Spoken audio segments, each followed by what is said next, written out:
you die in this house, Joseph? Father. The blind always live in the rooms they live under. We all go a little mad sometimes. Listen to them. Children of the night. What music they make. You don't belong in the world. That's what it is. Oh, you're so cool, Brewster.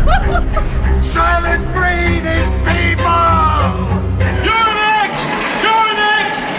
You're next! Hey! Salut tout le monde! Re-bienvenue à Rétro Terreur, un podcast dans la famille de TSLP Terreur sur le pod. Et ce soir, ou cette nuit, ça dépend quand vous nous écoutez, on va y aller avec un film, selon moi, qui est un petit bijou. Je pense que mon invité aussi ce soir va avoir à peu près la même vision. On verra bien. On va parler ce soir de Orange Mécanique ou A Clockwork Orange de 1971. Et mon invité, c'est Alec Dubuc de Horreur 360. Salut, Alec. Salut, mon Serge, comment ça va? Écoute, ça va super bien. Là, on va péter la magie directement du podcast. On va dire aux gens que on a enregistré initialement un épisode qui n'a pas fonctionné, puis on a eu toutes les misères du monde au niveau technique de se connecter, mais là, on est là, oui, on monsieur. en profite. On va se donner pour ce film-là. Puis, écoute, Alec, je sais que là, t'es entre deux de ta saison 1 et 2.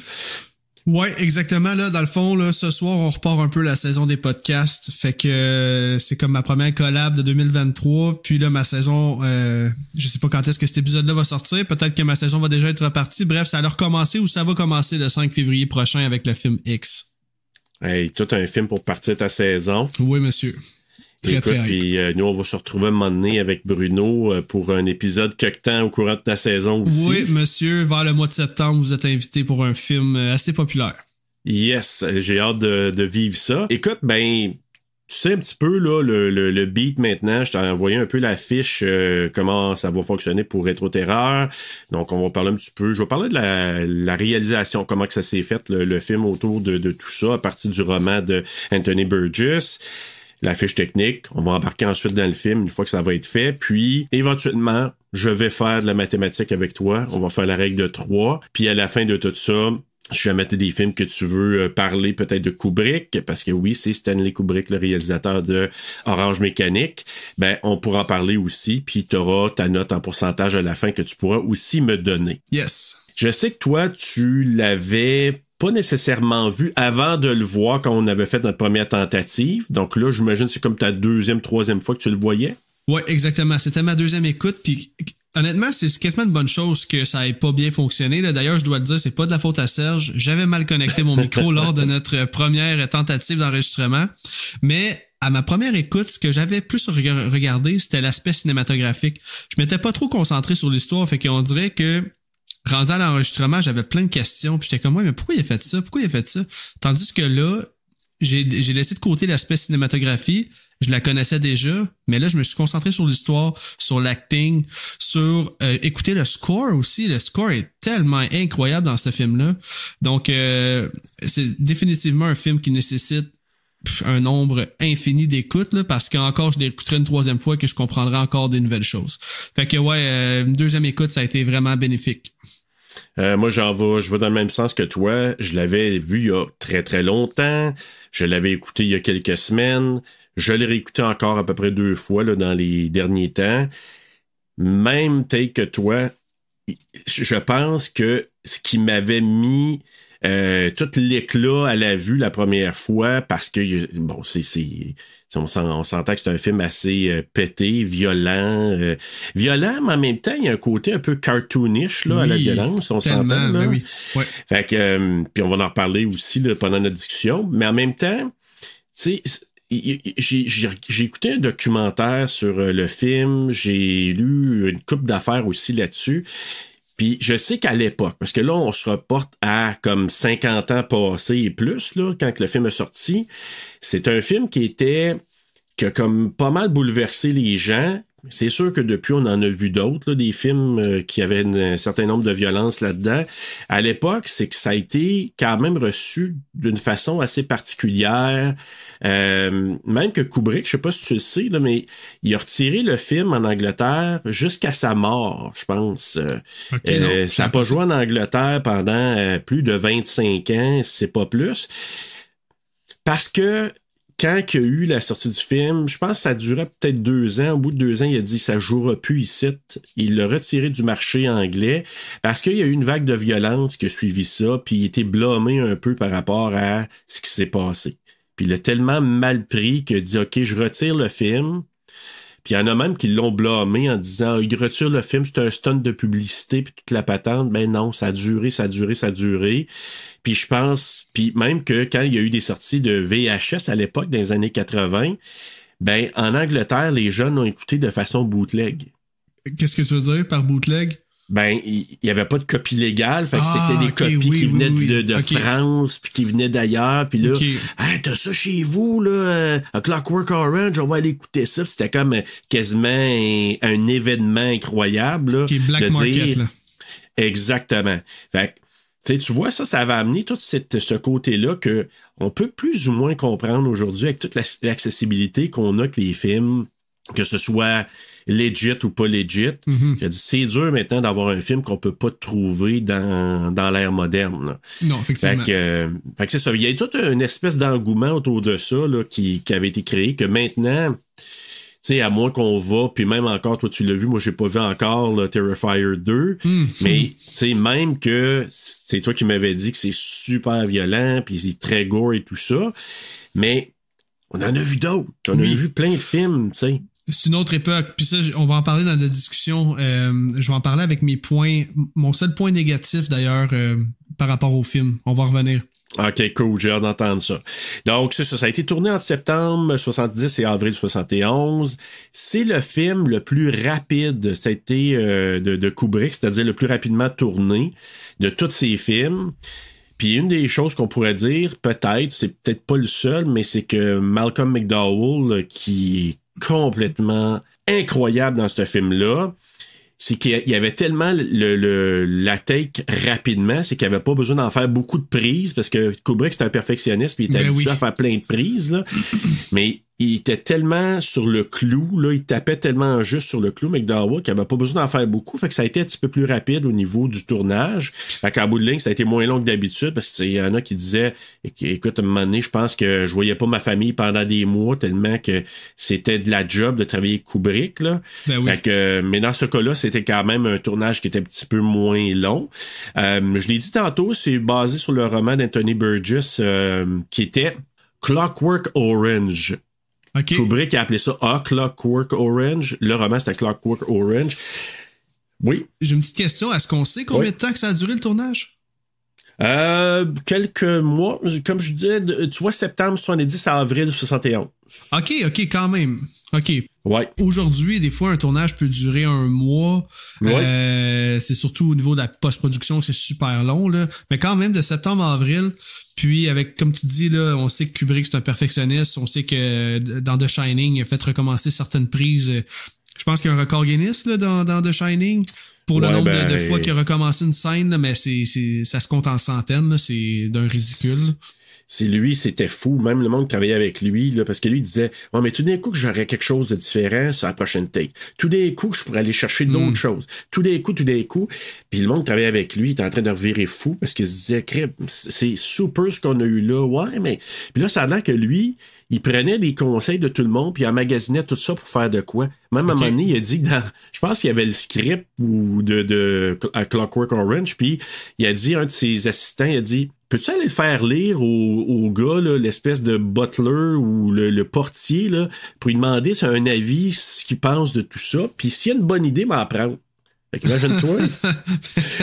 Ouais. OK. C'était vraiment pété, là. Il prenait les idées, puis il les emmagasinait, puis après ça, il disait, OK, ouais, ça, puis ça a l'air qu'il était une éponge, puis il était vraiment c'était un génie, tu sais. Écoute, avant ça, là, il avait fait 2001 Odyssée de l'espace. Je sais pas si tu l'as vu. Non, mais je savais pas que c'était avant, par contre. Oui, juste avant. C'était 2001 Odyssée de l'espace. Il a fait A Clockwork Orange après. Après ça a été Barry Lyndon, que j'ai pas vu encore, là. Mais moi, 2001, Odyssée de l'espace, c'est un autre masterpiece. Ça se peut juste pas. Puis quand, tu sais, un peu comme des films qu'on a regardés, puis, tu sais, je vais prendre Nope, par exemple, que quand tu lis là-dessus, après, tu te dis... oh shit, puis tu t'aimes encore plus le film, t'as le goût de le revoir. Ouais. Ben 2001 Odyssée de l'espace, c'est la même affaire, parce que tu te poses tellement de questions à la fin que tu dis shit, qu'est-ce que ça peut vouloir dire? Puis quand tu t'informes, tu vois un peu ce qu'il y a en arrière de ça, ça parle d'être pur, qui ont mis une espèce de monolithe sur une planète, puis c'est, en tout cas, c'est pété, là, ça parle de l'humanité, ça parle... Il faut que tu vois ça, c'est vraiment... c'est un masterpiece. Ben définitivement, là, je sais que t'es pas le premier qui m'en parle. Là, Capo déjà vu m'a dit faut que tu vois ça aussi. Ce qu'on me dit souvent aussi, c'est que faut t'écouter ça dans un mood où t'es pas fatigué pantoute. Là, parce que ça a l'air que c'est dur de rester éveillé pendant ce film-là. Ça a l'air qu'il y a certaines longueurs, mais de l'aspect cinématographique, semble-t-il que c'est top-notch. Comme tout ce que tu racontes, c'est vraiment avant son temps. Puis c'est à se demander comment il peut s'imaginer quelque chose dans ce style-là, puis de le recréer à l'écran avec la technologie qu'il y avait dans ce temps-là. Là. C'est vraiment fou, là. En tout cas, mais c'est... Fait qu'il a fait ça avant. Pendant qu'il était en train de, je pense, de tourner, il a reçu le roman de Clockwork Orange. Il comprenait rien. Puis là, je te dis tout de suite, moi, j'ai lu le livre en français. J'ai pas été capable de le finir. Ah, à ce point-là? Ça a pas de bon sens. C'est trop du slang, là, le langage, là. Okay. C'est les drogues, ben c'est du Natsat, là, qui disait, le langage. Mais écoute, j'ai essayé de me le taper, puis j'ai eu de la misère parce que c'est tellement juste du slang que ça doit. j'étais là, sac. En fait, puis là, Kubrick, c'est ça qu'il avait dit. Il dit, on sera pas capable de rien faire avec ce maudit livre-là. Le monde ne comprendra rien. Mais finalement, il l'a vraiment adapté de façon assez juste. Puis je pense que il l'a comme digéré, puis il l'a fait parce que... Mais là, je suis curieux. Est-ce que dans le livre, il y a un lexique qui t'explique un peu comme un dictionnaire du slang qui peut t'aider un peu à suivre? Pas dans la version que j'ai eue, moi, nécessairement. C'est sûr que je pense avoir persévéré. J'aurais pu comprendre que, je sais pas moi, Gollywog, c'est peut-être la tête. Money, il y avait des noms qui appelaient la fille d'une certaine manière. Là, j'ai dit, que ça veut dire ça. Vidi, ça veut dire revoir. Ouais. C'est watch. Tu sais, il y a des termes, à un moment donné, tu dis, OK, il répète ça dans ce contexte-là, ça veut dire ça. Fait que c'est juste dans ce contexte-là qu'on peut comprendre. Mais sinon, il y a des affaires, je me dis, OK, quand il dit ça, tu sais, il parlait de genre de drink à un moment donné, mais c'est quoi ce maudit drink-là? C'est un mélange d'alcool puis de lait, mais c'est quoi qu'il y a dedans, on le sait pas, là. Fait que faut un peu, à un moment donné, dire, OK, je comprends le concept global, mais il faudrait que je fasse une thèse pour comprendre. C'est ça, il y a tellement de layers, tu sais, à la base, Orange Mécanique, de ce que j'ai pu comprendre, c'est de donner un mécanisme non biologique à quelque chose de biologique, si on veut. C'est un peu de même que je pourrais le définir. Là. C'est pour ça qu'il essaie de changer vraiment la mentalité de quelqu'un en faisant des tests. Puis, tu sais, dans le fond, le film, c'est vraiment tout simplement le cheminement de Alex au travers... Mais c'est tout ce qui vient alentour qui est fucked up, tu sais, parce que si on se fie à la ligne directrice, on comprend très bien le cheminement d'Alex qui, lui, veut simplement... Ben, c'est pas qu'il veut, c'est que le système impose qu'il change en échange de moins de temps en prison. Mais au final, c'est ça, c'est quoi les drogues? C'est quoi tout ça, là, les gangsters, puis l'anarchie, puis c'est là que je dis que plusieurs écoutes, je pense que ça fait pas de tort là, pour bien comprendre tout ça. Là. Ben, je suis bien d'accord avec toi, parce que moi, ce que j'ai compris dans ma dernière écoute, que j'avais pas nécessairement saisi avant, c'est que j'ai compris qu'il a été lobotomisé à la fin. Ah, quand il a eu son accident? Oui. Quand il est tombé, OK. Parce que c'est pas à cause de l'accident qu'il est redevenu normal, c'est qu'il dit à un moment donné, il dit on m'a joué, il dit, ça se peut-tu? Il parle avec l'infirmière qui a les cheveux bleus, là. Mm-hmm. Puis là, il dit j'ai l'impression, ça se peut-tu que t'as l'affaire? Ouais, pas vraiment, tu sais, elle est vague, mais j'ai l'impression qu'ils ont joué dans la tête. Puis c'est pour ça que quand ils montrent les images, il redevient un peu insolent, violent, agressif en disant là, hey, moi te les rentrer dans le cul tes affaires. Oui. Mais tu vois que là, il revenait à sa phase d'avant, mais il venait de dire j'ai l'impression que pendant que j'étais comme semi-inconscient, qu'on me jouait dans la tête, puis l'autre, tu vois qu'elle essaie d'éviter la question. Fait que moi, ma théorie, c'est que il y a eu une lobotomie. OK, c'est une théorie, là. Ça n'a pas été confirmé dans le livre ou Non, part. ça le dit pas, Ok. mais dans certaines lectures, il dit qu'il laisse présupposer, mais en même temps, moi, quand je regarde la lecture de la fin, je me dis ça se peut fort bien parce que, tu sais, s'il est redevenu anormal, c'est pas juste dans sa chute Non. que ça serait devenu. Puis c'est pas pour rien qu'elle va y passer des tests avec des cartes pour voir comment elle va réagir. Je pense qu'ils ont joué. Puis c'est une commande du ministre, là. Ça, c'est sûr. C'est pas pour rien que ça va le voir à la fin. Là. J'ai comme un take là-dessus. Là. OK. Ben, c'est ça. Moi, je l'avais plus vu à la fin parce que, dans le fond, les gens qui vont comme le prendre... c'est quoi qui se passe? Ils l'enferment dans une pièce puis ils font jouer du Beethoven puis c'est là qu'ils se garochent en bas. Eux, dans le fond, veulent faire un complot contre le gouvernement. Exact. Pour dire que il s'est suicidé à cause de ce qu'ils ont fait vivre. Mais au final, lui, il veut juste pas que ça ait l'image du gouvernement, là, le ministère, si on veut. Exact. Moi, j'avais l'impression qu'il voulait juste venir comme le racheter pour dire, écoute, le gouvernement est pas si pire que ça, puis on va te donner un petit nanan en échange. Fait que c'est vraiment un film. Écoute, c'est pas pour rien que ça fait comme 50 ans que les gens en parlent. Là. Puis tu sais, j'ai juste écouté des vidéos avant de notre enregistrement tantôt. J'écrivais, mettons, Things to Know About Clockwork Orange. Hey, il y a des vidéos de théorie, mon boy, là, ça a aucun sens. Fait que je pense que on pourra en jaser longtemps, puis jamais vraiment mettre le doigt dessus. Il y a plein de je te dirais, de théories, de visions, de couches, comme tu dis, là, vraiment, ce film-là. Mais tu sais, je vais aller rapidement au niveau de la fiche technique. Donc, Orange Mécanique, A Clockwork Orange, réalisé par Stanley Kubrick, scénario de Kubrick d'après le roman d'Anthony Burgess, la musique de Wendy Carlos, qui allait sous le nom, à ce moment-là, de Walter Carlos, qui fait certains types de musique, tu sais, un peu plus synthétiseur, tu sais, à un moment donné, là, quand ils sont dans le bar, puis ils s'en vont dans une espèce de HMV futuriste, là, où le Sunrise futuriste, là.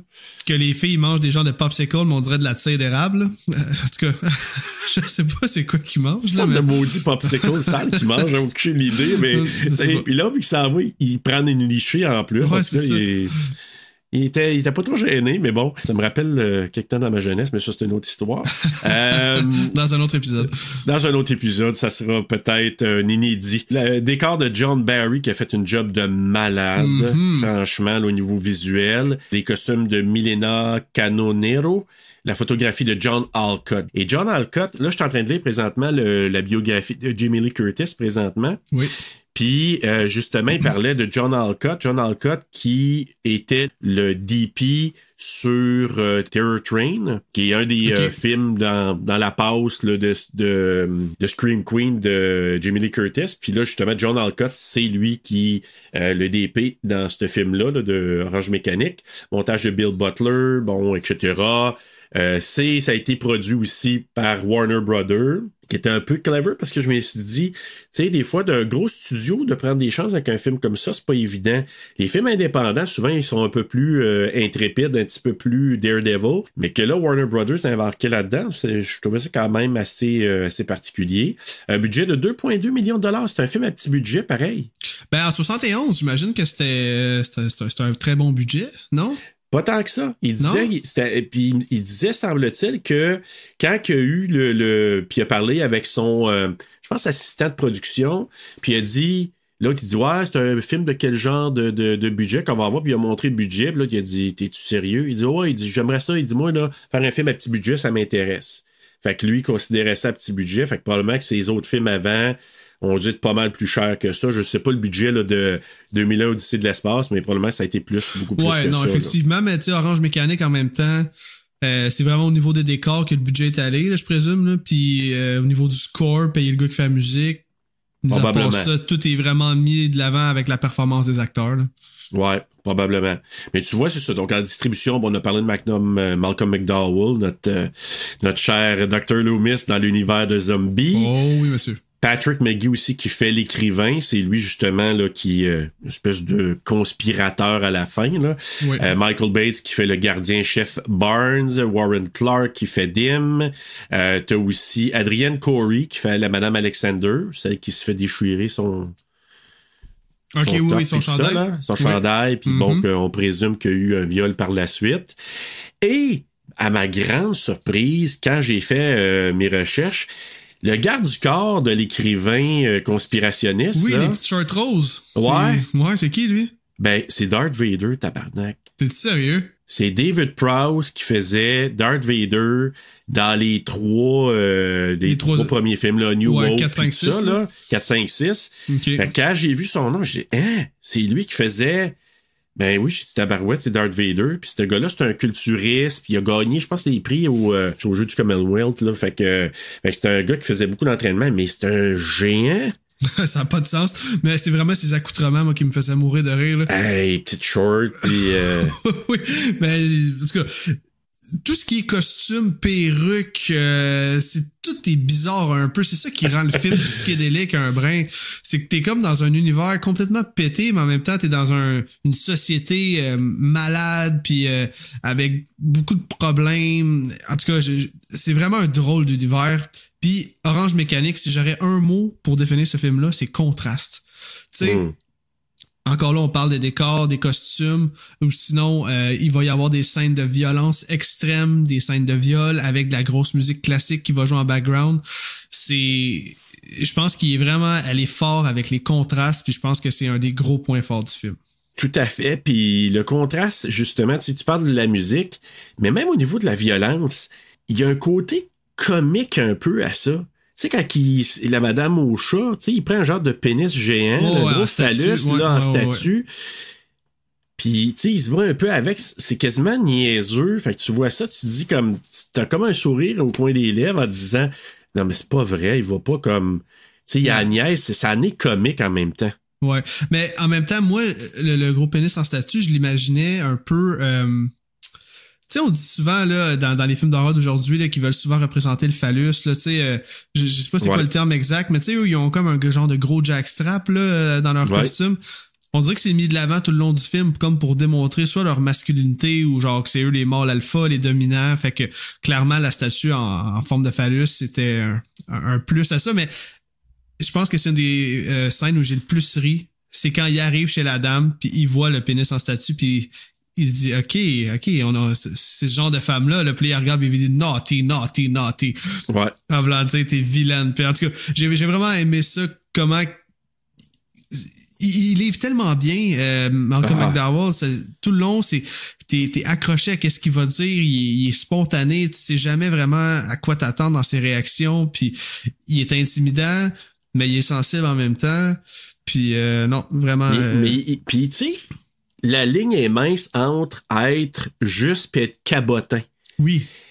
Puis, il atteint juste la limite du cabotinage. Parce que, tu sais, à un moment donné, il se fait nourrir de la nourriture par le ministre, là, puis il est là, Ouais. Puis là, l'autre, il en met dans la bouche, puis les petits sourires, puis quand il se fait amener par la police, tu sais, avant son traitement, puis il marche comme un militaire, puis quasiment pour faire écœurer l'autre à côté, là. L'autre qui arrête pas de crier avec sa moustache, là.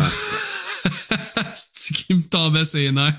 Mais, OK, hey, je fais une petite parenthèse, mais je ne peux pas ne pas en parler. Là, on en avait parlé lors du premier enregistrement. Est-ce qu'on peut juste faire une petite mention honorable au gars qui parle dedans et qui finit ses phrases en disant « Yes ». C'est qui me fait rire. Lui qui boit l'eau du dentier, mais il me parle dedans comme ça « Yes, oh yes ».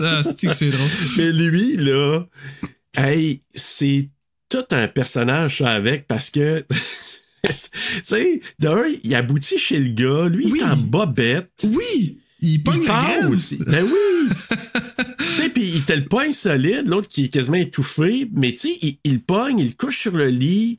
Tu sais, c'est comme son agent de probation. Ouais, c'est bizarre comme relation. Il est ben trop à l'aise. En tout cas. Ça n'a pas de sens. Puis, tu sais, qu'il boit le jus du dentier. Dégueulasse. Puis quand il s'aperçoit de ça, mais en tout cas, tu sais, il y a plein de personnages comme ça que je trouve quand même savoureux. Oui. Ouais. Puis que tu regardes ça, puis moi, écoute, je vais réécouter 2 fois la scène de torture. On va en parler peut-être à ce moment-là, mais comme je te dis, je vais parler quand même en rafale du film, là. Mais je vais revenir rendu là, mais il y a une passe, je peux pas m'empêcher de rire, même si c'est aucunement drôle, mais je vais te le dire là, quand on va être rendu là. Okay. Mais c'est ça, on peut parler peut-être au départ, ça part dans le bar, moi je trouve ça génial, le zoom out. Tu sais, on y voit la face. Ben oui, gros close-up sur la face de Alex. zoom out, puis là, à un moment donné, il commence à faire une voix hors champ, tu sais, c'est lui qui parle, il raconte un peu qui il est, il a ses potes, ses drogues, c'est là que tu catches que, drogue, ça veut dire c'est ses amis. Puis là, on avait parlé, je sais que dans notre première fois qu'on avait tourné, mais qu'on avait enregistré, mais c'est ça, le Nadsat, c'est un langage, c'est un peu un mélange anglo-russe, là. Il y a du russe là-dedans. OK, intéressant. Ouais. C'est un dérivé d'un mot russe qui veut dire comme jeune, adolescent, tu sais, comme... Fait que c'est un peu une langue familière, adolescente, que les jeunes vont se comprendre entre eux. Fait que c'est un peu un langage des jeunes impertinents, des jeunes un peu violents. Tu vois, je les comparais aux genre à des hooligans. Tu sais, comme on voit ça en Angleterre, on voit ça en Irlande. Je trouvais que ça avait un slang légèrement irlandais. Je connais rien de l'Irlande, mais je sais pas, ça me faisait penser à un peu un terme Irish, comme avec tous les slangs qui déforment les mots. Mais tu vois, le russe, j'aurais jamais guessé ça. Ouais, mais là, tu me parles de la scène d'intro. Tout simplement, la scène du début est incroyable avec la narration. Une narration dans un film, tout simplement, ça ajoute tellement de punch puis de vivacité à un film. T'es accroché à ce qu'il dit, puis son accent puis sa voix est vraiment parfaite. Puis tu l'as écouté en anglais? Tu l'as écouté en anglais? Ouais, c'est ça. Puis on en avait parlé aussi, la scène de bataille. Quand il y a la scène de viol, puis qu'eux arrivent pour... ils arrivent pas vraiment pour défendre la fille, mais c'est tout simplement une guerre de clans, là. Mais la chorégraphie des combats est vraiment excellente, là. Le gros dropkick au travers de la table, c'est violent, c'est écœurant. Ben oui. Puis en même temps, cette scène-là, en le réécoutant, parce que je sais moi je l'avais bien aimé, puis toi aussi, là, quand on avait parlé. Mais en même temps, je regardais ça, je me disais, c'est over the top. Tu sais, ça fait des culbutes dans les fenêtres. Oui. L'autre qui dit pète de quoi dans la tête. C'est violent, mais en même temps, c'est là que je fais la part des choses en me disant que c'est un film violent, mais c'est quand même pas si pire parce que il y a comme un côté cartoonish aussi à ça. Ouais. Puis cette scène-là en particulier était comme excusable. Tu sais, leur geste s'excusait vu qu'ils défendaient une fille qui était littéralement en train de se faire violer. Je sais pas si tu as des fun facts à propos de cette scène-là parce que pour l'actrice, ça a dû quand même être quelque chose. Tu sais, puis en plus... T'as une équipe de tournage derrière ça, puis connaissant Stanley Kubrick, il a dû attendre la shot parfaite. Puis, comme ça a l'air d'être... De la façon que c'est fait, on dirait vraiment que l'équipe de tournage est super loin de la scène. Oui. Puis que la caméra est simplement zoomée. Fait que j'imagine là, être sur place, puis voir ça, puis être malaisé complètement.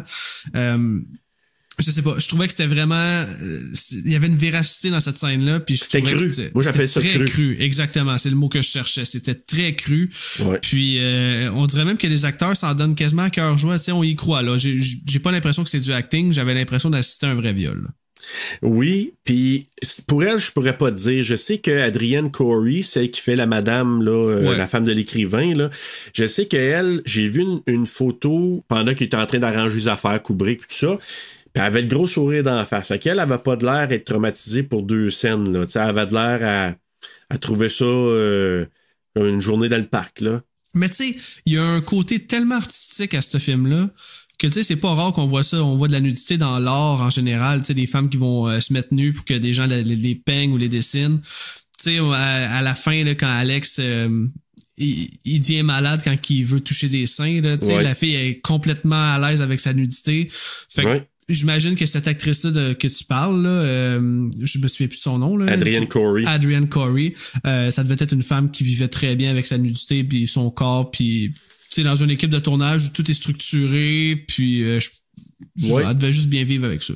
Moi, je pense que... Puis dans ces années-là, les années 60-70, là, dans les films, mettons, je te dirais même italiens, puis dans des films, je te dirais qui n'étaient pas nord-américains nécessairement, les films européens, par exemple, ils étaient beaucoup plus à l'aise avec la nudité, puis c'était beaucoup plus entendu. Des films français, moi, je me souviens, j'étais ticu, là, puis, tu sais, au Québec... on commençait tranquillement là, à être un peu plus artistique dans nos films, mais dans les films, je te dirais, européens, la nudité était comme normalisée, ça faisait longtemps. Là. Exact. Beaucoup plus. C'est pour ça, dans ce contexte-là, j'ai l'impression que c'était pas... Je pense que ça a été choquant peut-être pour l'auditoire à ce moment-là, mais j'ai pas entendu rien autour qui disait que les artistes étaient un peu incommodés. À cette époque-là, c'était pas vu comme aujourd'hui. T'sais, aujourd'hui, je dis pas que j'approuve pas tout, mais je trouve que dans certains moments, on est un petit peu frileux sur certaines choses, là. Puis pour d'autres choses, je trouve que c'est super correct aussi qu'on soit plus conservateur. Mais à l'époque, je pense pas qu'on avait la même vision de l'art. Même que le film, au niveau du censorship, là, à l'époque, en Angleterre, généralement, ceux qui l'ont regardé, ils ont trouvé que c'était cohérent dans l'ensemble du film, ce qui était montré. Puis c'est vrai que la violence, l'exemple, quand il tue la madame avec le phallus, là, en bibelot, là, ben, c'est pas graphique. Non, puis en plus, il dit qu'il l'a pas laissé pour morte en tant que telle. Elle est comme décédée à l'hôpital. Fait qu'au final... C'est ça. Mais en tout cas, juste, je trouve au départ, ça part bien. Tu sais, il parle aussi de un genre de le lait. Puis tu sais, c'est le fun parce que la place ça s'appelle le Korova Milk Bar. Oui. Puis mais c'est capoté, hein? C'est capoté certain. Tantôt tu parlais, je me souviens plus de son nom, mais lui qui fait les décors. Puis écoute, le Milk Bar est de loin la place qui m'a le plus impressionné du film, là. Tu sais, parce que on s'entend que les autres décors, la plupart du temps, c'est dans des maisons. Puis j'imagine que c'était les décors des maisons dans ces années-là, tout simplement. Mais le Milk Bar et le genre de sunrise futuriste, c'est assez impressionnant, merci. Puis je sais pas, c'est on point. Mais c'est ça qui est cool, c'est que je savais pas que dans ces années-là, ils voyaient, parce que, tu sais, c'est en 71, ça? Oui. On a vraiment une vibe des années 80. Fait que c'est comme si c'était 10 ans en avance sur beaucoup de choses. Mais... en tout cas, non, j'ai vraiment aimé la scène.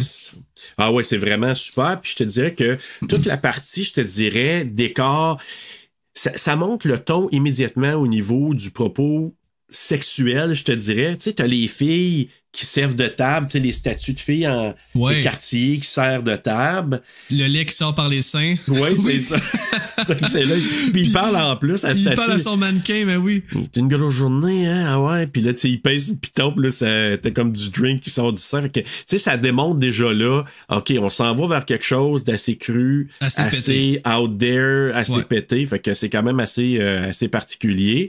Puis là, justement, t'as ces chums, il y a Pete, Georgie puis Dim. Georgie puis Dim qui plus tard vont devenir des policiers. Puis quand tu vois ça, il a dû se dire, oh shit, il m'a mangé une maudite rendue là. C'était pas une bonne nouvelle pantoute. Non, effectivement. Mais c'est ça. Donc, t'as ces potes qui sont là. Puis c'est vraiment des espèces de délinquants qui trouvent le bonheur dans la violence. Puis... Ben, c'est là ma question à savoir... Est-ce que c'était commun dans ces années-là, dans cet environnement-là, des genres de gangs de même? Ça me faisait penser un peu au film The Warriors. Je sais pas si t'as déjà vu ça, que c'est comme plein de petites gangs. Ben oui, j'adore ce film-là. Ben, c'est un peu dans le même style, dans le sens où c'est vraiment anarchiste, je sais pas comment on le dit. Écoute, c'est sûr que là, je me pose des questions que je devrais poser à Stanley Kubrick, là, mais c'est vraiment, ils sont durs à suivre un peu dans leur quête de pourquoi ils agissent comme ça. Tu sais, à un moment donné, ils vont s'attaquer à un vieillard en dessous d'un pont, puis là, on entend la narration qui dit « Moi, je peux pas tolérer de voir un vieux qui se prend pas en main, puis qui se saoule de même, puis qui chante entre deux gorgées, puis blablabla. » Puis après ça, ils vont aller violer des gens. C'est qu'on dirait qu'ils sont comme aux opposés. C'est quoi leur motivation? Oui, c'est ça. C'est quoi leur motivation? Pourquoi ils agissent de cette façon? C'est comment ils ciblent leurs victimes. Tu sais, on dirait qu'ils veulent faire n'importe quoi, n'importe quand, mais en même temps, on dirait qu'ils ont quand même des valeurs puis des choses qu'ils veulent respecter. Je sais pas si tu me suis. Oui, je suis, mais moi, j'ai l'impression seulement que ce gars-là, il était sur leur chemin, puis ils ont trouvé toutes sortes de moyens dans ce cas-là. C'est un vieux étendu là qui est un vieux Soulon, puis qu'il mérite pas de considération, puis c'est juste une excuse pour y sacrer une volée. Tu sais, à un moment donné, c'est la même chose. Tu sais, lui, il passe au bat direct là. Puis après ça, tu sais, eux autres, c'est quoi qu'ils font après? Il y a la bagarre au casino. C'est un casino délabré, finalement. Tu sais, la stage où tu disais, là. Ouais. La bataille de lutte là-dedans, c'est incroyable. On en a parlé. C'est vraiment fou. Puis là, ben, ils sauvent avant que les polices arrivent. Et c'est là qu'arrive à l'invasion à domicile. Puis là, c'est marqué home. Tu sais, ils se partent avec leur char en malade, là.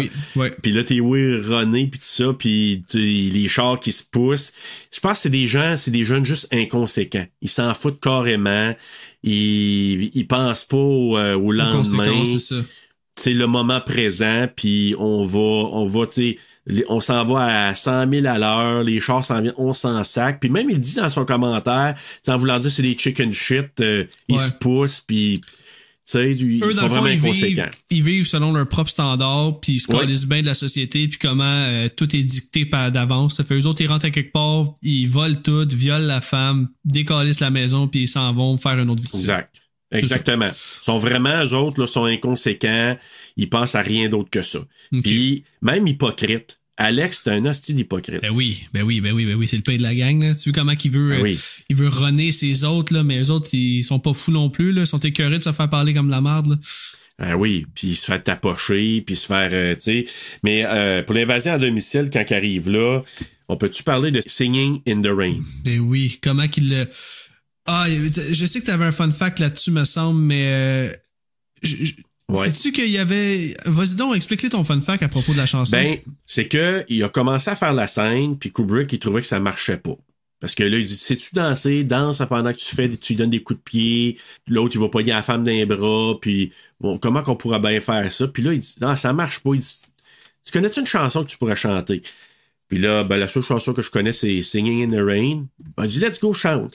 Mais là, les assistants de production disaient, hey, c'est une chanson qui est pas libre de droit, là. Faut falloir demander à demander. Non, vas-y, on chante, on verra après. Fait que j'ai chanté ça, puis ça a vraiment marché parce que c'est un contraste vraiment entre la chanson qui est comme joyeuse, puis ce qu'il est en train de faire. Et tellement que les gens, après ça, on dit à chaque fois parce que c'est chanté par Gene Kelly, puis il dit à chaque fois qu'on entend Gene Kelly chanter ça, on peut plus avoir autre chose que cette scène-là en tête. Fait que ça a fucké la chanson pour tout le monde qui ont vu ça à l'époque, là. Puis, ça rentre tellement bien, parce que ça démontre que le gars, il est vraiment heureux, puis il le dit même plus tard, là, il est dans une joie totale quand il fait ça. Il s'en fout carrément. Hey, il arrive, là, puis tout de suite, un coup de savate dans la face de l'écrivain. Il ramasse à coup de pied dans le corps. Il donne un coup de bâton sur la tête d'Adrienne Corey, de la madame. Il déchire son linge, puis là, on voit pas, mais on voyait qu'il s'en allait... la violer, mais tu sais, il pogne la balle, il rentre ça dans la bouche. Il fait la même chose avec le gars du tape. Fait que...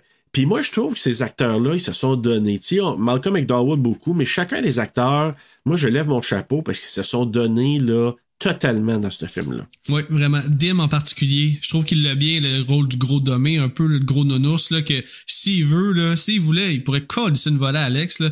Puis de même, là, tu sais, là. Tu sais, juste une petite parenthèse, quand ils sont dans la scène du casino, là, la police arrive, ils ont massacré l'autre gang, puis là, Alex se met à siffler. Puis il y a juste Dim qui continue de piocher avec sa chaîne comme un esti de malade.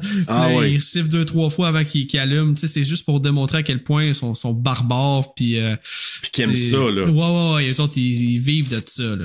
Ah oui, eux autres, là, j'ai comme l'impression que Alex, il a du fun, mais eux autres aussi sont encore plus mine encore, puis ça leur fait vraiment plaisir de faire ça, mais éventuellement, ils sont plus capables de sentir le leadership d'Alex pantoute. Ben non, parce qu'ils gardent tout pour lui, puis tu sais, eux, ils font la même sale job que lui, puis ils ont des miettes de pain au final. Là. Exactement.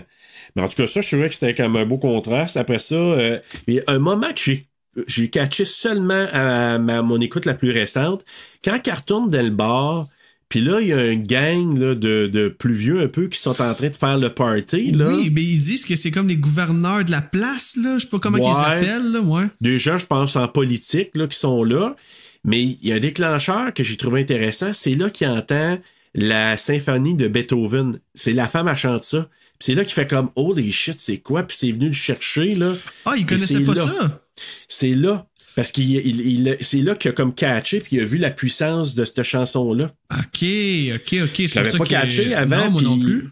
Mais tu vois, moi, c'est parce que j'avais les sous-titres, puis là, tu sais, parce que le slang, c'est pas évident, là. Puis là, à un moment donné, il dit ça, puis là, il dit, la femme s'est mise à chanter, puis là, ça a été comme une révélation, puis là, elle commence à chanter une chanson, une tune un peu de classique, puis comme de Beethoven, puis là, il fait comme, oh, c'est quoi ça? C'est une révélation pour lui. Puis après ça, quand il arrive chez eux, là, après ça, il commence à l'écouter. OK, ben, il savait c'était qui Beethoven. Il savait juste pas, il connaissait pas la symphonie parce que, il me semble que dans sa chambre, il y a déjà un gros poster de... Probablement, mais je sais que là, il y a comme un moment de révélation. Ah oui, là, ben oui. Il fait comme, holy shit, cette chanson-là, là, il est parti fou là-dessus. Puis là, ben, tu sais, le point que tu disais qui donne des miettes, là, fait que là, cette journée-là, tu sais, il décide de rester couché, il va pas à l'école, tu sais, sa mère encore avec les cheveux bleus, les cheveux teints, tout ça, là, tu sais. Mais pain and me Gulliver, il appelle ça un Gulliver, son estomac, je pense, j'imagine, ou il a mal au ventre. Je pense que oui.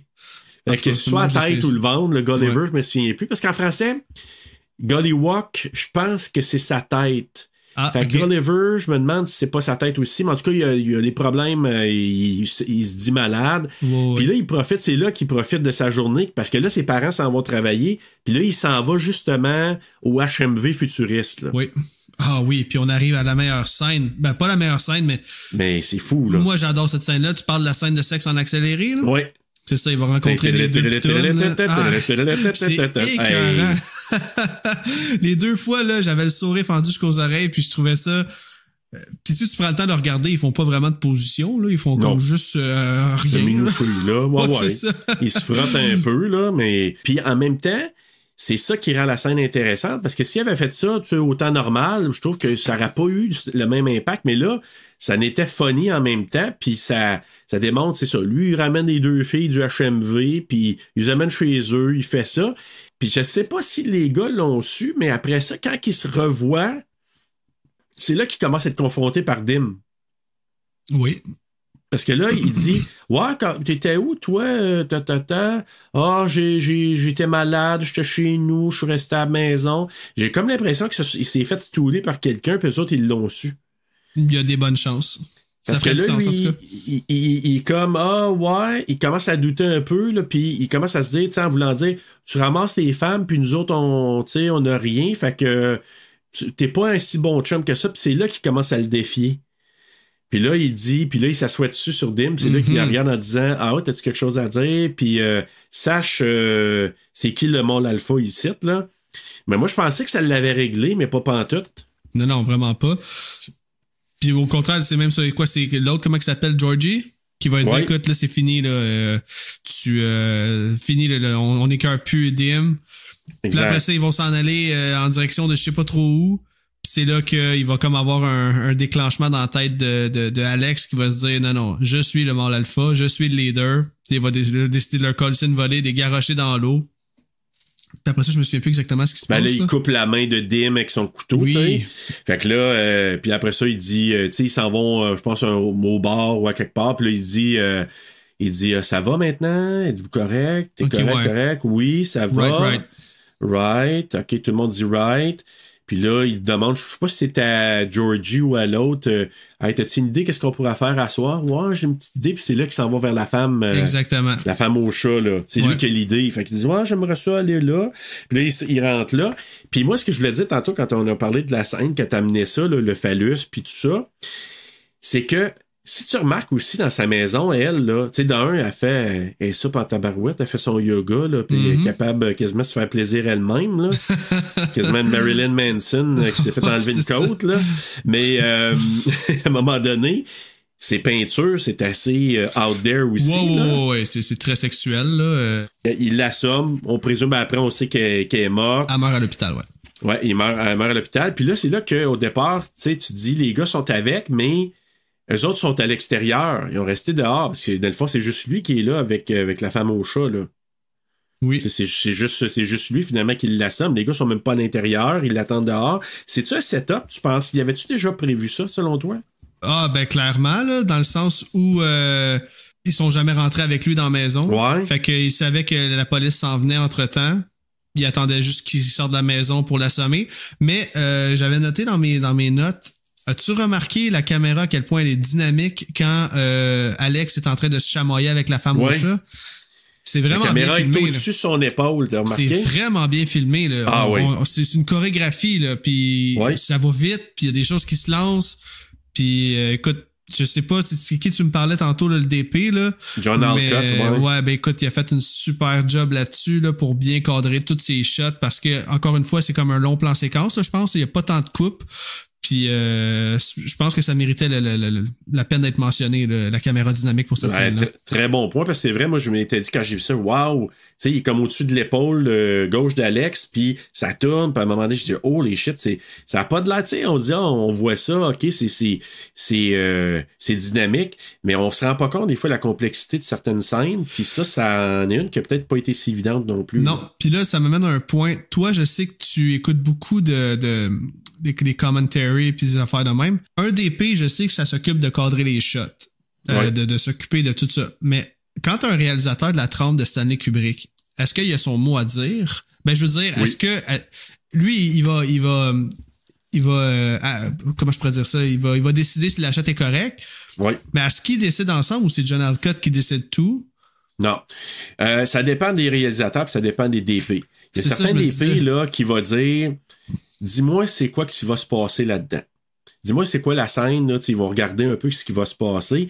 Puis certains DP vont décider, OK, je vais cadrer. Je vais donner un exemple, là, on a couvert, Bruno et moi, zone neutre, voyons. Ouais, c'est ça, je pense zone neutre. C'est ça, là? En tout cas, je vais de mémoire, mais en tout cas avec Christopher Walken. Puis le DP, il disait, à un moment donné, j'ai fait exprès pour mettre des ombres dans le visage, un tel angle, parce que ça démontrait un peu le côté dark du personnage. Fait que tu comprends, des fois, le DP peut aussi, à partir de la shot, du call du réalisateur, dire, ben, sais-tu quoi, ce que tu me dis ça, je te propose, là, si on faisait ça comme ça pour démontrer l'émotion que tu veux passer. Fait que c'est comme un tango, c'est moi qui travaille vraiment les deux. Exactement. Mais, en même temps, t'as certains réalisateurs qui pourraient dire, non, si tu me colles ça de même, tu t'allumes ça de même. Puis John Alcott, je vais t'en parler, je te parlais de Terror Train tantôt. Tu sais, c'est pas le film du siècle, mais en même temps, il était dans un train, qui était dans un hangar. Ah oui.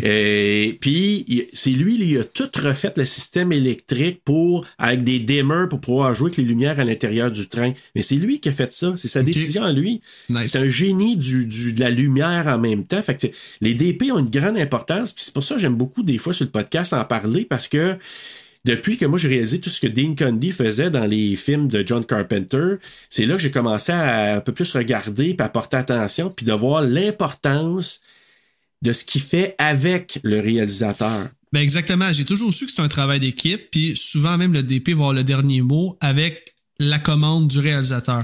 Sauf que là, ma question, c'était, connaissant Kubrick puis son tempérament qui a l'air assez très perfectionniste et faut que ça soit comme on the spot. Je me disais que Kubrick allait toujours avoir le dernier mot sur le cadrage en particulier. Là. Ouais, à moins que tu aies un gars qui est super fort puis qui propose des choses comme John Alcott puis qui propose quelque chose puis que Kubrick va dire ouais, OK. Parce que Kubrick, je l'ai dit tantôt, il est quand même ouvert aux suggestions, là. Okay. S'il trouve que ça fait du sens, il va dire, OK, great, on fait ça comme ça. Puis j'ai comme l'impression qu'Alcott, il y avait assez de push puis de génie pour pouvoir dire à Kubrick, hey, qu'est-ce que t'en penses? Je ferais ça comme ça. Montre-moi les dons, fais-les, on va voir. Puis après ça, il a dû dire, c'est correct, mais il y avait probablement le dernier mot pareil avec le fait qu'il était perfectionniste. En même temps, c'est ça, un gars de sa trempe, va avoir une équipe là, très près de lui. Il va choisir son monde, autrement dit. Là. Absolument. Fait qu'il faut pas faire avec n'importe qui. Puis j'ai comme l'impression que Kubrick, lui, son gros point, c'est au niveau de la direction de ses acteurs. C'est vraiment là qu'il va aller chercher le maximum là, pour vraiment respecter le script à 100%, puis même des fois un petit peu plus. Ben, en fait, je vais te dire, là, puis je le vois de plus en plus dans les lectures que je fais de différents acteurs, réalisateurs, puis tout ça. Je suis de plus en plus convaincu qu'un très bon réalisateur, c'est un très bon directeur de talent. D'acteur-actrice, il va bien travailler avec son DP, c'est un gars d'équipe mais qui est capable de bien diriger ses acteurs. Oui. Puis il m'a dit, même le meilleur acteur, s'il est pas bien dirigé, il peut faire une job de merde. Exactement. C'est fou, c'est tellement... C'est vaste, le métier de réalisateur. C'est un chef d'orchestre. Ah oui. Il s'occupe de tout. Moi, ça m'impressionne. C'est fou. C'est une job de malade. Faut que tu sois tu connaisses un peu de tout, puis que tu t'entoures des bonnes personnes, puis ça va te faire de toi un meilleur réalisateur en même temps, mais tu vas faire de l'équipe une meilleure équipe, puis tu vas faire de ton film un meilleur film. Tu sais, il parlait d'Halloween, là, Jamie Lee Curtis, puis à comparer avec les autres films qu'elle a fait, tu sais, ce film-là, dans les mains de n'importe qui d'autre que John Carpenter puis Deborah Hill, ça n'aurait pas fait ce succès-là. Non, exact. Parce qu'elle a fait d'autres films avec d'autres réalisateurs qui disaient non, ben, joue ça de cette manière-là. Puis elle se disait, OK, ben, je vais te le faire. Puis heureusement qu'elle a commencé à développer un peu d'expertise, mais elle dit, quelqu'un qui guide bien ses acteurs-actrices va avoir une meilleure performance. Ça va être plus juste dans la vision qu'il a de son film. Puis ça va nous donner quelque chose de mieux. C'est pour ça que je te dis, moi, je suis convaincu qu'un bon réalisateur, c'est quelqu'un qui va bien guider ses talents. OK. Non, je suis 100% d'accord. Là, quand il sort justement de la Madame au chat, puis qu'il l'a assommé, / peut-être tué, tu l'as dit tantôt, il se fait slasher par une bouteille de lait. Il est aveugle, je veux dire, c'est pas de l'acide. Ah, je vois plus rien! C'est ça. Mais supposément, c'était une boisson au lait. Il y avait de l'alcool, fait que peut-être l'alcool ça lui a brûlé les yeux. Mais je te dis, et là, il se fait emmener au poste de police. Il en mange une maudite. Mais il est insolent aussi, là. Oh, oui. Il se fait cracher au visage par son agent de probation. Dégueulasse. Hey, ce gars-là, mais lui, c'est le gars un des plus sleazy, là. Qu'est-ce que tu veux dire, sleazy? Ah, ben, dégueulasse, oui. sneak. Tu parles du monsieur à moustache qui crie tout le temps, là? Non, okay, son agent de probation. OK, là. oui. Okay, c'est qu'il pogne la poche, mais il va le voir, là, pas. C'est lui qui crache dans la face. C'est lui qui crache dans la face. Ben oui, t'as raison. Ben oui. Ça va le voir. Ah, t'es là. Ben, je savais bien que t'étais pas. Peu, mon sale. Ah, c'est que ça me fait rire, man.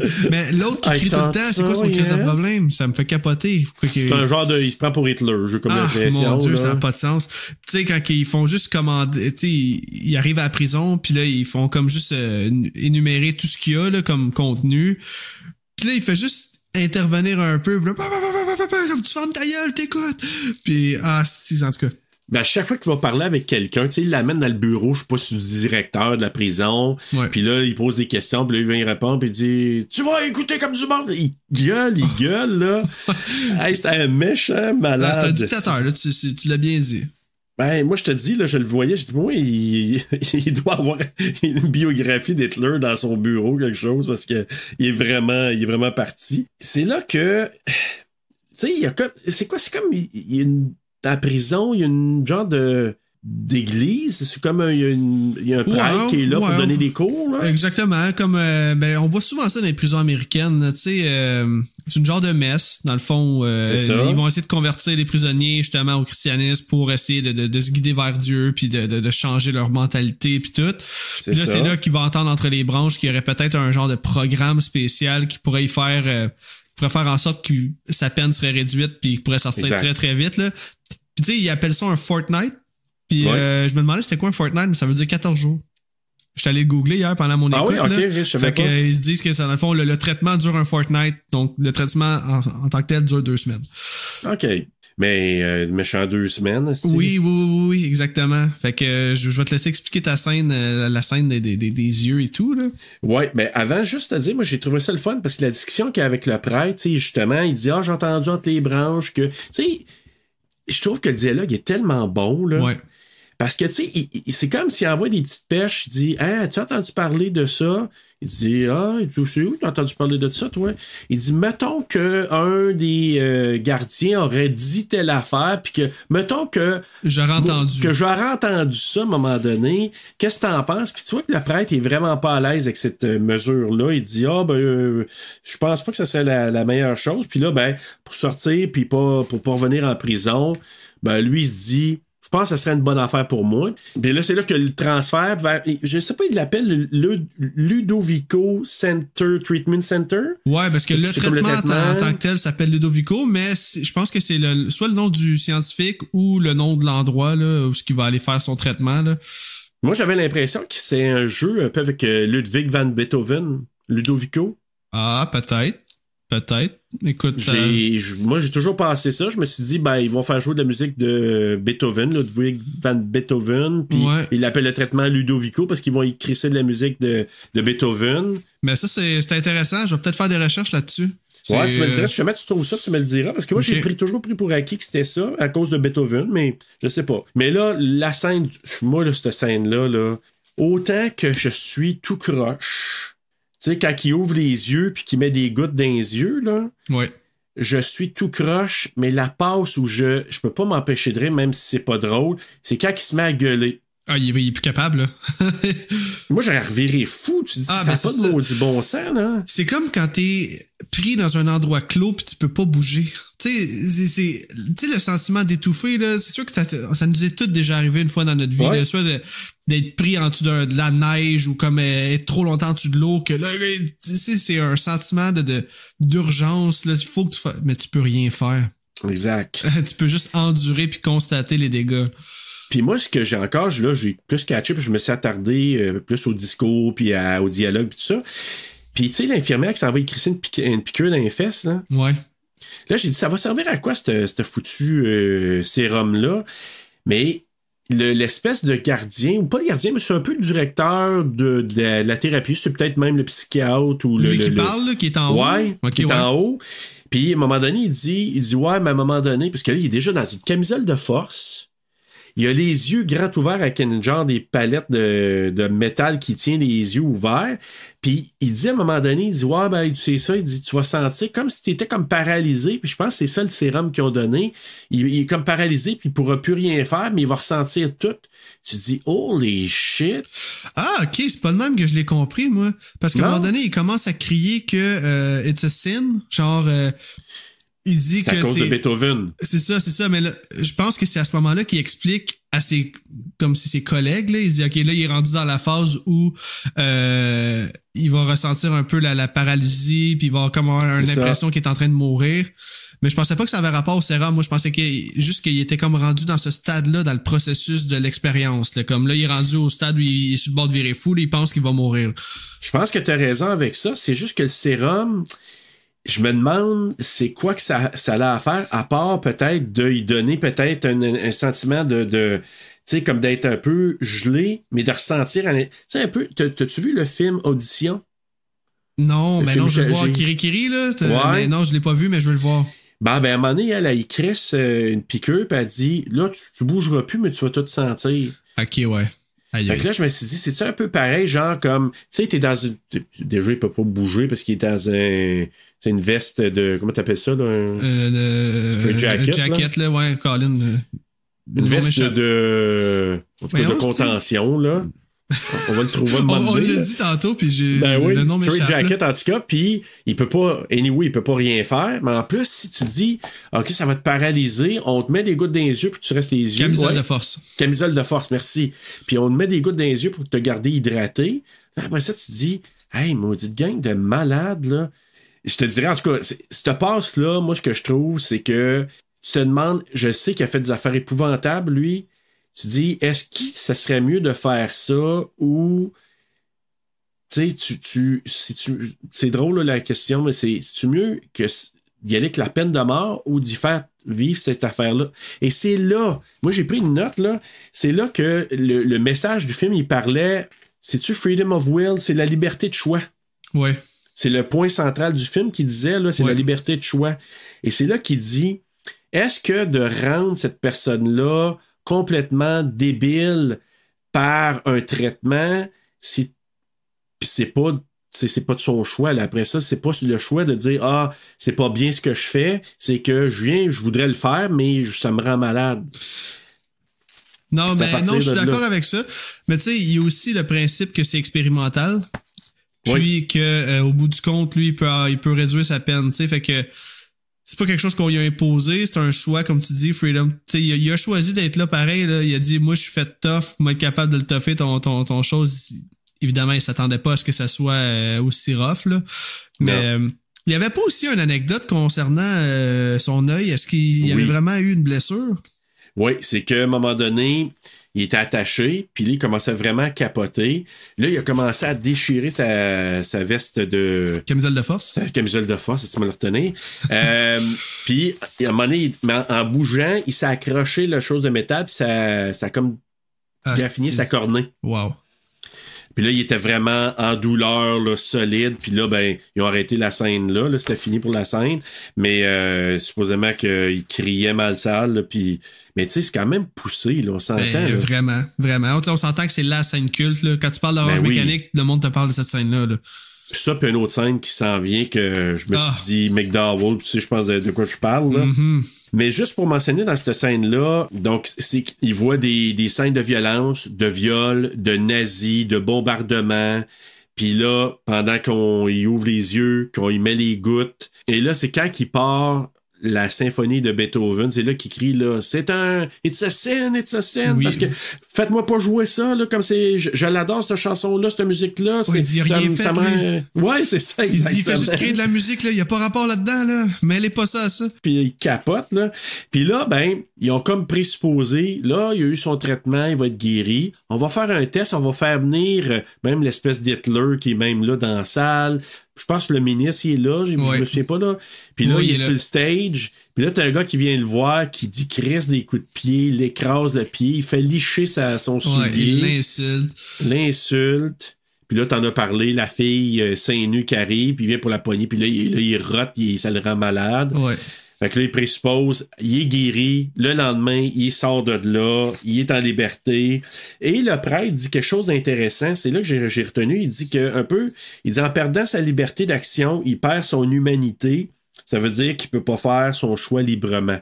Okay. Parce que là, il est comme conditionné comme un orange mécanique un peu, là. Tu sais, il est comme une espèce de machinerie interne qui fait que il y a comme un trigger quand il vient pour faire de quoi, ça le rend malade, là. Donc, c'est ça. Il retourne chez ses parents. Bon, il y a la scène. T'as-tu remarqué, je sais pas si t'as vu encore là, on avait peut-être parlé l'autre fois, mais c'est lui qui joue son père. C'est lui qui fait le gardien dans The Shining. Oh boy, non, hey, The Shining, j'ai pas vu ça depuis le cégep. Ça fait trop longtemps. OK, ça fait longtemps. Ouais. Fait que Grady, là, l'espèce de maudit... que je le trouve chien sale dans The Shining. Puis là, je le vois là-dedans, puis je peux pas y faire confiance, là, c'est. Ah non, ça doit pas, là. Mais c'est-tu récurrent, ça, qu'il prenait un peu les mêmes acteurs pour ses films? Ce gars-là, il a joué... il y a lui puis un autre acteur qui ont joué dans 3 films de Kubrick. Okay. Cet acteur-là, il a joué aussi dans Barry Lyndon, là. Mais dans le rôle qu'il avait à jouer, il est parfait.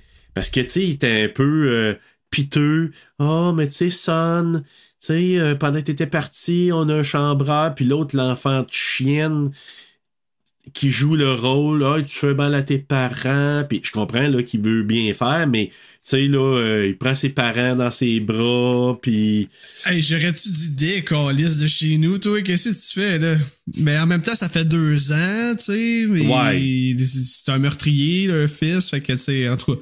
Mais quand tu peux même... comprendre Joe un peu que de dire hey des crises d'ici, mais tu vois l'autre il veut y ramener un coup de poing puis là c'est ça, il est pas capable. Il peut vraiment pas. Fait qu'il se trouve, il sort de là puis lui il commence à penser probablement il commence à penser peut-être au suicide, il est pas bien. Ouais.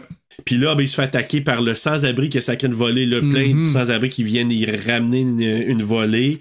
Là, c'est les policiers qui viennent séparer, les policiers qui sont ses 2 chums, ils voient shit. Il l'amène, c'est là la scène que je voulais parler, là. Ouais. Quand il s'en vient pour le noyer dans le bucket, là. C'est interminable. Je l'ai pas calculé, là, mais il reste pas loin d'1 minute, là, en dessous de l'eau, là. Il est attaché en plus. Moi, je sais pas, là, j'aurais pas été bien là-dedans, là. Tu sais, parce que c'est pas comme quelqu'un qui retient son souffle en dessous de l'eau calmement, là, lui, il est en détresse. Non, il ramène des coups en plus. C'est ça, tu sais, il essaie de reprendre son souffle, fait qu'il, clairement, il doit respirer en dessous de l'eau en même temps. Ouais. Puis, en tout cas, propre à Malcolm McDowell, ouais, vraiment. Puis là, il est comme perdu, fait qu'il voit pas, il réalise pas que la maison où il s'en va se réfugier, c'est la maison du viol du début. Ouais, encore avec c'est là qu'on voit le bodyguard Darth avec Vader. Ses petits shorts rouges. Quand j'ai réalisé que c'était Darth Vader, j'ai dit, oh boy, ça pète son image complètement. un peu moins crédible. Rouge. Fait que c'est ça, puis il est comme un peu, je sais pas si c'est le serviteur de l'écrivain. Puis l'écrivain, au départ, il sait que il reconnaît Alex parce qu'il était dans les journaux, mais il fait pas le lien que c'est lui qui était venu au départ parce qu'il était masqué. Exactement. Puis la scène la plus terrifiante du film, selon moi, que j'ai vraiment eu une petite peur, c'est quand l'écrivain se rend compte de l'identité d'Alex quand on l'entend chanter dans le bain, là. Il y a comme un close-up sur sa face là qui fait sacrément, il est laid en tabarnak. Genre là, qui fait une espèce de comme s'il agonisait là. Il est effrayant le bonhomme là. C'est comme s'il faisait une crise du bacon, là, puis il était pas beau, là. Non, ben c'était bien deliver, puis pour en revenir à ce que tu disais, là, le bodyguard, là, c'est un peu le serviteur, là, parce que l'autre est rendu handicapé à cause de la première fois qu'ils sont venus les attaquer. Tu sais, la femme est morte, puis lui, ils l'ont laissé comme un... Il dit « They let me like a cripple », là, comme un handicapé, finalement, là, fait que... On apprend qu'elle est pas morte suite à ça, mais à un moment donné, elle a développé une pneumonie, elle est allée à l'hôpital, puis elle est morte de ça. C'est ça, c'est vrai. Fait il dit, même si elle est morte de ça, je suis sûr que ce qui a amené à ça, c'est ce que vous y avez fait. Exact. Fait que, et là, ben, quand il réalise ça, je sais pas ce qu'il met dans son drink, dans son vin, mais il drogue, finalement. Le vin qui a l'air, ouais, en tout cas, on dirait du jus de je sais pas du jus de quoi, Calbert, là, mais ouais, c'est ça. On dirait pas du vin. Ben non, là, c'est un bon cru. Je dis, ben oui, c'est un bon cru. Ça a l'air du clamato, je sais pas trop quoi, là. Mais il y a d'air, probablement, il a mis une drogue de quelque sorte, puis là, il a la face de spaghetti. Il tombe, là. Je pensais même au début qu'il niaisait. J'étais comme... Ouais, au départ, je pensais. Ah non, il est pass out. Puis là, ce que j'ai compris, c'est ça, mais ce qu'on n'a pas dit, l'écrivain, il a appelé de ses contacts. Oui. Puis il disait, mais il savait pas encore que Alex c'était le gars qui était venu au départ, là. Puis tu sais, il disait, hey, on va faire ça, le gars qui a eu le traitement, il est chez nous, puis on va s'en servir contre le gouvernement parce qu'on n'est pas d'accord avec ça. C'est pas correct de faire ça contre son gré. Puis là, lui, c'est là quand il entend Alex qui prend un bain chanter Singing in the Rain, là, il réalise, c'est le gars qui est responsable de ça. Fait que bon, il drogue. Et ils veulent le pousser au suicide, justement, parce que ils savent que, ben là, on peut pas vraiment faire ça. On n'est pas d'accord avec ce qu'il y a eu contre lui, mais on va le pousser au suicide en lui faisant jouer du Beethoven. Puis là, il se crisse en bas de la fenêtre. Il tombe de haut. Surprenant qu'il ait survécu parce qu'il tombe de haut en crise. La tête, la première, ça se fait. Mais en tout cas, il est cassé de tout bord, tout côté. Il se retrouve dans un lit d'hôpital. Puis c'est là que je t'ai dit que j'ai présumé la lobotomie qui avait été lobotomisé, que c'est dur à dire, c'est un site. Puis le psychiatre qui donne... Mais un bout. C'est moi, je pense qu'il est lobotomisé, là, c'est un site. Puis c'est ça, puis là, ben, il est vraiment agressif, vulgaire, avec les images que la psychiatre, il montre. Puis finalement, ben, ça reste que on le voit tout de suite, tu dis, OK, il est plus pareil. Non, fait que, parce que là, tu sais, il dit, là, rendre ça dans le cul. Tu sais, il est vraiment, là, tu dis, OK, il est plus malade, là, quand il dit ça. Le bon vieux Alex, là. c'est de retour. Mais moi, j'ai ri parce que, tu sais, il dit quoi, puis tout fier, puis il rit, là, comme un débile, là. En tout cas, je trouvais ça drôle comment ça passe-là. Puis là, c'est là qu'arrive le ministre, là. Oui, ben oui. Il y a comme un sous-texte politique, tu sais. Nos adversaires, les élections s'en viennent. Nos adversaires vont se servir de ça. Fait qu'il faudrait que, tu sais, on va être chum, moi pis toi, je vais te donner une job, on va te donner, tu sais, toi t'es un porte-parole. Puis en contrepartie, on va montrer que là, t'es guéri. Fait que moi, je suis sûr que le ministre, c'est lui qui a commandé au directeur d'aller faire une lobotomie pour le ramener, pour démontrer qu'il est rendu correct maintenant. Écoute, ça ferait vraiment du sens parce que... Ouais. T'sais, je vois pas pourquoi il aurait changé son fusil d'épaule aussi facilement que ça, juste pour dire, ah ben oui, c'est vrai, on veut pas te faire mal paraître, attends un peu, mais là tu me donnes une job, let's go, je suis avec toi. Moi, je pense qu'il y a ça derrière ça, selon moi. Puis là, ben, il y a une conférence de presse, en tout cas, genre que les journalistes ils viennent, puis le ministre se fait poser avec. Fait que lui, pour sa campagne qui s'en vient, ça paraît bien là, de se faire poser avec, puis qu'il est rendu correct. Puis là, ben, il amène la musique de Beethoven, ça joue. Puis là, au départ, tu te dis, ça marche-tu son affaire ou pas? Parce qu'il fait des yeux tout croche, puis là, il sentait de revenir fou. Puis finalement, là, il y a une vision avec du monde qui regarde lui. Je pense que c'est lui qui a une femme tout nue. Oui, c'est vrai. Dans la neige. C'est vrai que c'est fucké, ça. Je l'avais même oublié après ma première écoute, cette petite scène-là. Puis c'est quoi, puis là, ça revient, puis le générique apparaît, là, ou quelque chose du genre? Ben, il fait juste... Ben non, mais il dit quand même de quelque chose de spécial. Il dit à la fin, je pense que je me l'étais pris en note, là, il dit ah oui, j'étais guéri pour de bon. OK. Quand il réalise que hey, j'ai ces scènes-là, puis j'ai ces pulsions-là, puis je me sens pas malade. Ah ben vraiment, je suis guéri pour de bon. Guéri pour de bon, mais c'est parce qu'il est revenu, mais je pense, comme je te dis, ils ont joué dans la tête pour avantager le ministre. Fait que moi, je pense que c'est comme ça que ça... Ça va être intéressant de faire des recherches là-dessus aussi. Puis sur le Ludovico. Moi, je suis sûr. Là, tu me reviendras si je vais mettre un petit peu plus d'infos là-dessus. Ouais. Mais là, Alec, je t'emmène faire des mathématiques. On s'en va faire la règle de 3.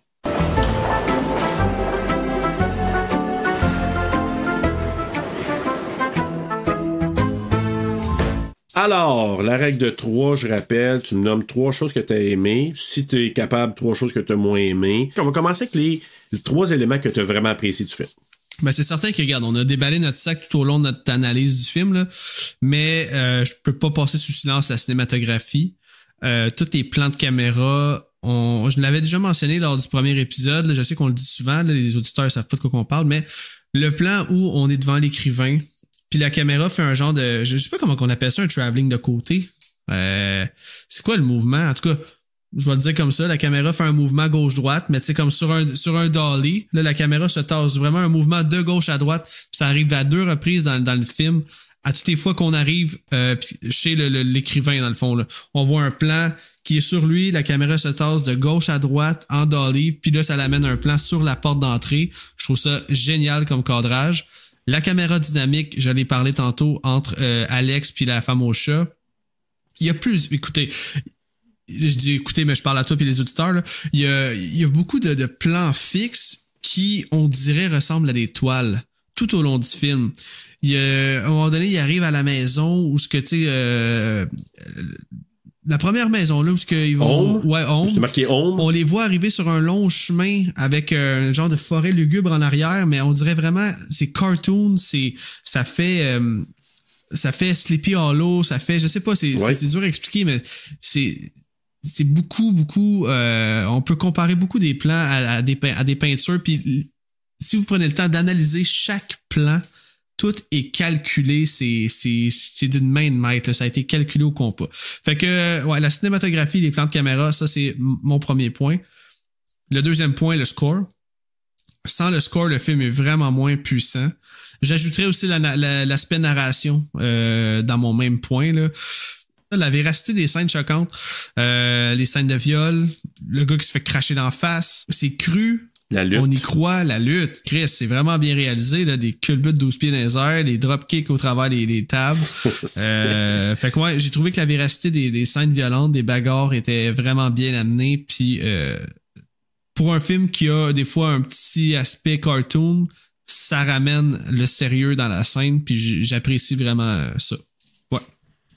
Mais je te dirais, moi, là, ce qui fait la beauté du film, c'est que la manière que c'est traité, c'est pas traité cru comme certains films qui ont présenté des scènes similaires.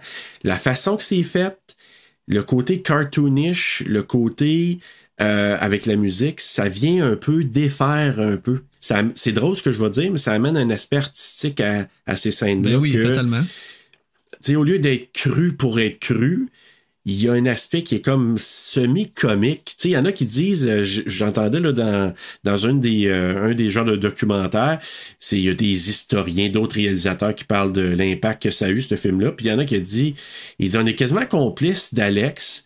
Puis à un moment donné, il dit, je trouvais ça drôle quand il était là, il chantait Singing in the Rain. Puis il dit, je me sentais mal de rire dans cette scène-là. Mais il dit, c'est comme ça a comme pas d'allure. Mais ça amène ce ton-là. S'il avait pas chanté, ça aurait été plus cru encore, ça aurait été moins facile à digérer. Ouais. Puis c'est l'affaire du phallus, la même chose. Fait que il a amené un aspect qui a fait en sorte que ça passait quand même, ces scènes-là. C'est bizarre à dire, là. Non, ben d'accord. Je le vois comme ça. Non, je suis 100% d'accord. C'est ce qui rend le film aussi spécial, je pense, c'est l'aspect artistique qui vient se mêler à tout ça, puis tu sais, c'est pas quelque chose qu'on avait déjà vu auparavant, puis même encore aujourd'hui, c'est complètement pété, là. C'est dans son univers ben raide, puis tout est vraiment bien ficelé, puis encore une fois, je me répète, mais je pourrais l'écouter 10 autres fois que je le verrais pas de la même façon les 10 autres fois, puis je serais comme, ok, c'est ça qu'il voulait dire, puis c'est vraiment un film d'interprétation, malgré que c'est pas ce que ça a de l'air. Tu sais, c'est... Vraiment, puis tu te rends compte que c'est un film de 2h15? Oui. Mais on dirait pas nécessairement, tu sais, c'est pas un film, c'est pas un slow burn, c'est un film, c'est une œuvre d'art. Ouais. Tu sais, je peux juste dire ça comme ça, faut le voir au moins une fois, puis 2 fois pour mieux comprendre après.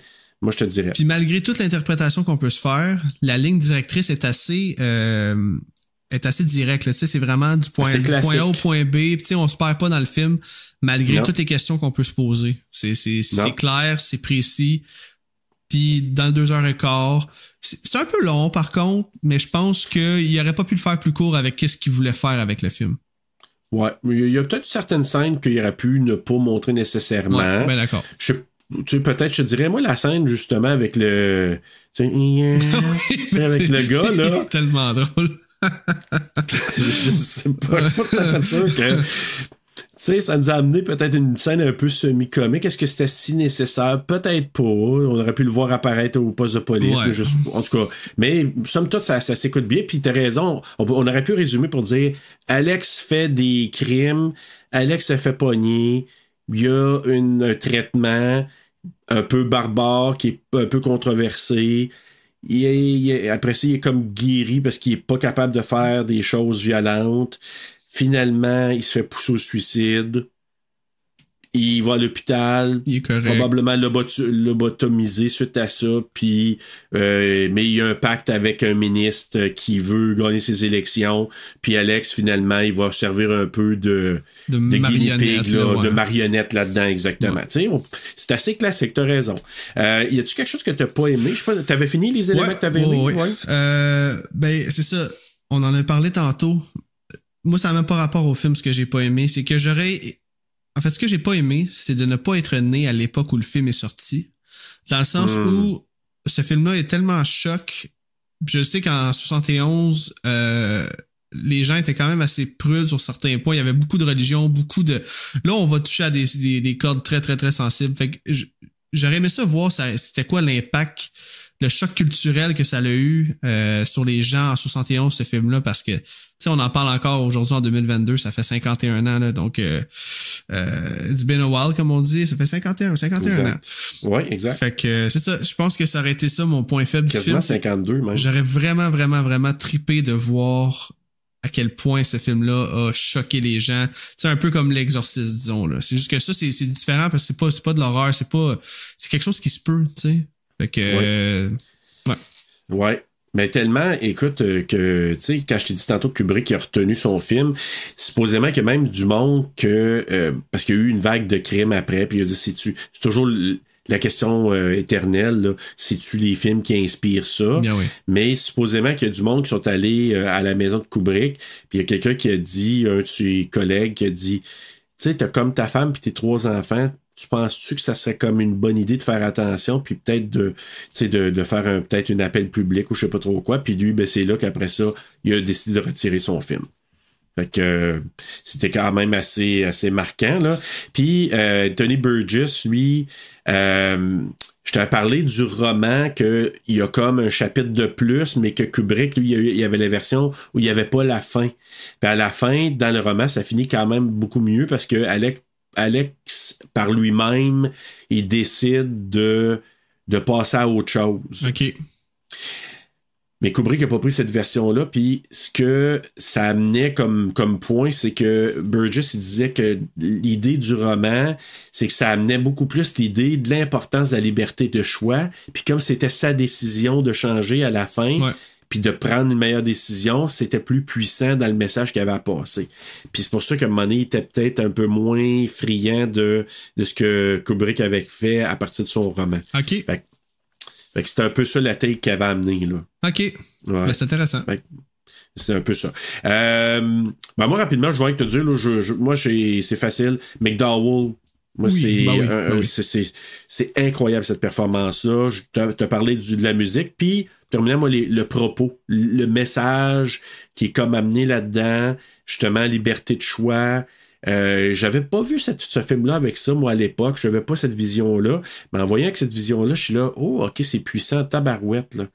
Tu sais, tout le sous-texte politique, puis tout le sous-texte aussi, est-ce qu'on devrait faire ça pour faire que la personne devienne acceptable en public, dans la société, mais en même temps, c'est barbare un peu de faire ça. Qu'est-ce que tu sais? Il y a toute une question... Ça, j'adore vraiment ce propos. Une grosse question morale, là, à savoir... C'est ça, les questions sont infinies à propos de ce film-là. Absolument. Écoute, question, on va donner nos notes. Est-ce qu'on achète, on loue ou on passe? On achète, définitivement, parce que, comme on a dit plein de fois, ce film-là mérite 20-30 écoutes, peut-être, avant de vraiment bien saisir le message. Puis je l'ai juste écouté 2 fois, là, fait que j'ai encore beaucoup, beaucoup de choses à apprendre. Je vais écouter des vidéos de théorie aussi, là, pour m'aider à mieux comprendre.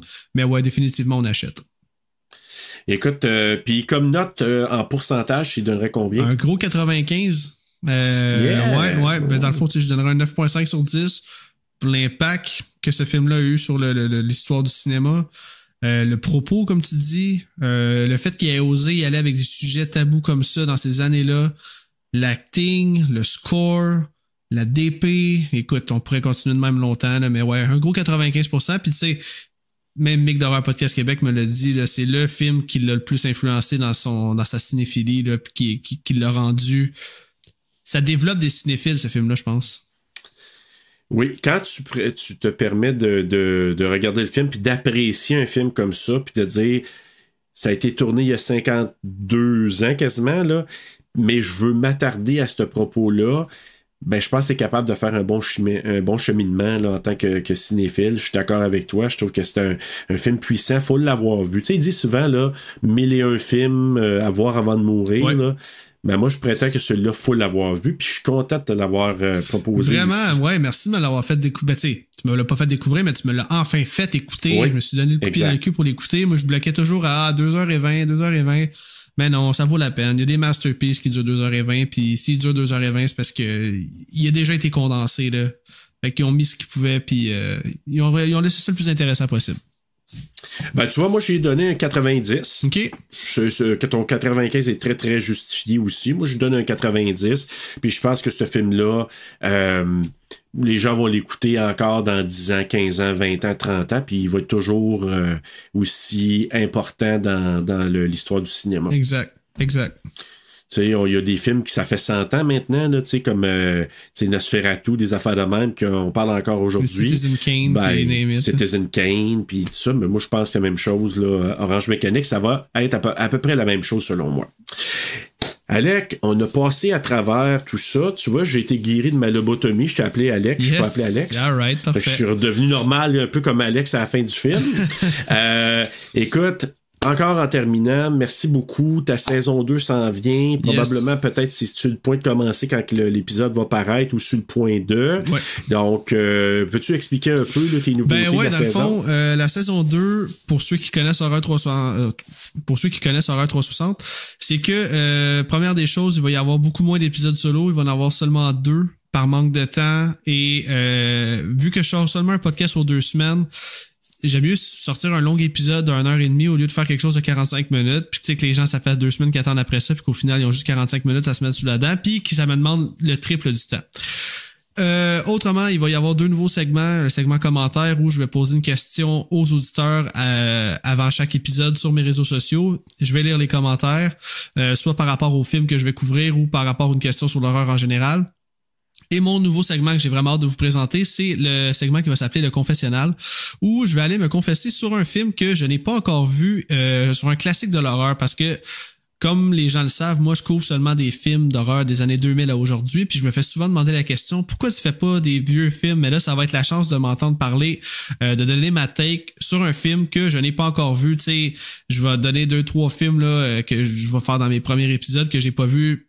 Je pense à le premier Chucky, je pense à Carrie, le vieux, je pense à Christine. Écoute, j'ai une longue liste de classiques de l'horreur que j'ai pas vu encore. Puis sinon, ben ça va être pas mal un peu le même format avec mes invités. Ils vont me présenter leur film d'horreur qui l'ont fait le plus peur. On va analyser le film, mais il y aura plus de pas à pas. Ça va être divisé en 5 segments. Pour ceux qui ont écouté mon épisode top 10, là, je vais faire ça vraiment vite. On va parler de la réalisation, de l'acting, l'ambiance, du décor. Ça va dépendre de chaque film, tu sais, mais on fera plus de pas à pas en tant que tel. On va essayer d'aller plus dans des discussions sur le cinéma. Mais une chose qui est sûre, qui changera jamais, c'est que je vais donner le maximum de fun facts à propos de chacun des films. Puis ça risque d'être pas mal ça, ouais. Fait que disons là, mon premier épisode, ça va être X. Mon deuxième épisode, ça va être The Hills of Ice 2006. Fait que si l'épisode sort avant, ben c'est ça, vous aurez un petit coup. Ben, en tout cas, si vous entendez ça avant, ça vous donne déjà l'idée d'aller regarder ces films-là pour vous préparer à écouter le podcast, parce que en tout cas, moi, c'est ma take à moi. J'aime bien avoir vu le film, puis après ça, avoir du fun à entendre tout ça, surtout quand tu donnes des fun facts. Exactement. Puis qu'on spoil aussi les films. Fait que moi, je te vous dirais, gâtez pas votre plaisir, puis allez regarder les films, puis après ça, écoutez le podcast. Puis ben nous, on va se retrouver au courant de la saison aussi, Alec. Puis au niveau aussi, là, éventuellement, tu vas peut-être revenir faire un tour à TSLP. Fait que c'est sûr qu'on va collaborer dans le futur encore une fois. Certainement. Fait qu'un gros merci, mon Serge, puis meilleure des chances à ton nouveau projet. Je trouve ça écœurant ce que tu fais. Là, j'ai beaucoup de rattrapage. Là, présentement, je suis comme encore en congé de paternité. Là, fait que aussitôt que je recommence à travailler, là, je me clenche toutes tes rétro-terreurs. Là, je suis abonné au Patreon et très content de l'être. Donc, merci encore une fois de l'invitation. Puis toujours un plaisir de te parler finalement. Là. Écoute, Alec, on se retrouve. Merci beaucoup. Puis je vais peut-être prendre quelques petites minutes, chers auditeurs, pour vous donner quelques petits éléments de comparable entre le roman et aussi le film.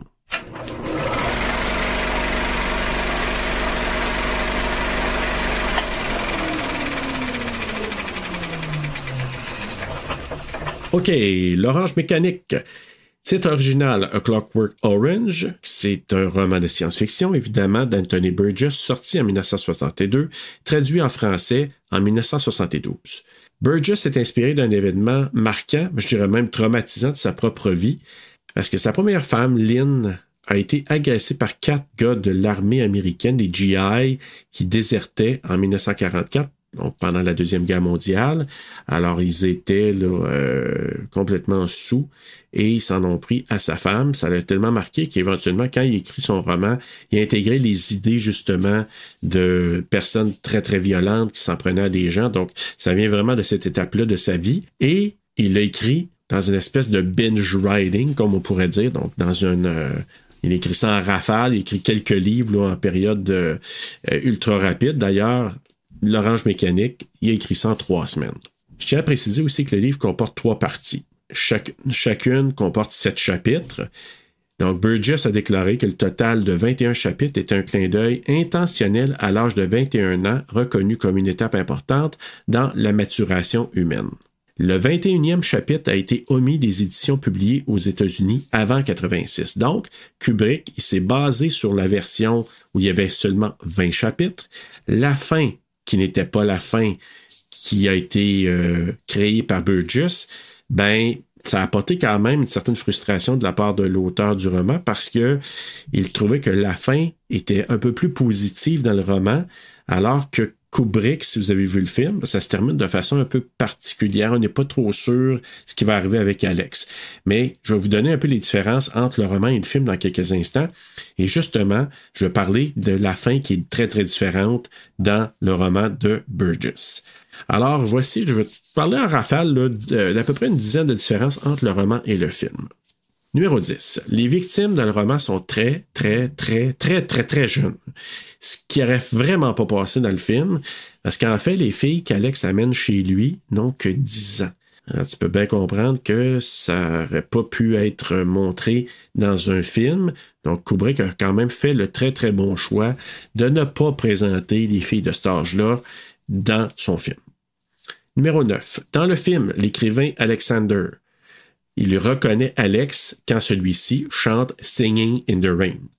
Dans le roman, il fait simplement, là je parle d'Alex, il fait simplement diverses références à l'attaque du début par accident, puis Alexander il entend ça, puis à un moment donné, il réalise que Alex était celui qui a perpétré l'espèce d'invasion à domicile et qui a agressé sa femme avec ses drugs.